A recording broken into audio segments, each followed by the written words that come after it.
Hello everyone from London. My name is Catherine Archer.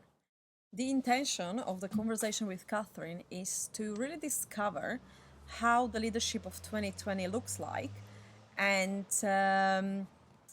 inspire you guys to start a conversation about the new leadership style. Catherine, you mentioned that emotional intelligence is one of the crucial competencies of the Leaders 2020. Could you please explain more about emotional intelligence? I think one of the possibly the most essential skill for a leader in 2020 is emotional self-awareness. So I mentioned earlier that I'm really passionate about emotional intelligence, and within the model that I use, there are sort of 5 key areas that leaders need to think about. And the first is what's called the self-perception zone. So it's how do I see myself? And there are 3 elements to how one sees oneself. Firstly, self-regard. So do I like myself? Do I respect myself? Do I understand my strengths and weaknesses? And do I accept those strengths and weaknesses? The second thing is around, it's quite a big word, self-actualization, but it's actually about purpose and the idea that humans like to be challenged, like to be stretched. They want to feel that they are achieving something in life. And so that's that self-actualization piece.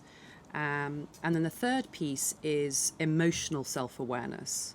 And when you are leading teams, when you are leading people through disruption, when you're leading people through uncertainty, there are lots of moments of high stress. People don't know where they're going, and as a result of that, you need to be very much in tune with your own emotional temperature to make sure that you don't react in a way that is going to be contrary to high levels of productivity in your team. So really taking time to reflect and be very conscious, you used this word earlier, Katerina, this idea of being conscious and intentional about not only your own emotions, but also being aware of the emotions of the people in the team around you. Because uncertainty, unfortunately, can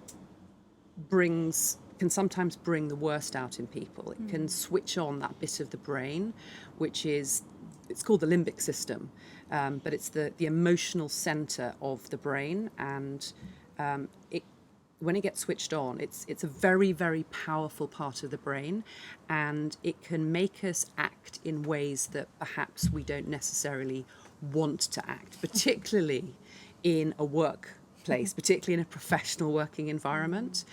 You know, we've all seen it. We've all seen people, and maybe even had situation ourselves where we're under a lot of pressure. We don't quite understand where we're going or what we're doing, and that can bring a real sense of stress, and I don't quite know what I'm doing here, and that lack of information, it can be difficult for humans. Catherine, thank you so much for your time being here with me in London. And thank you also for everyone who watched us. We would love you to like our video if it was any value to you. And also, we would love you to share it with others to inspire the leaders. Thank you so much again. And we are looking forward to see you in one of our next videos.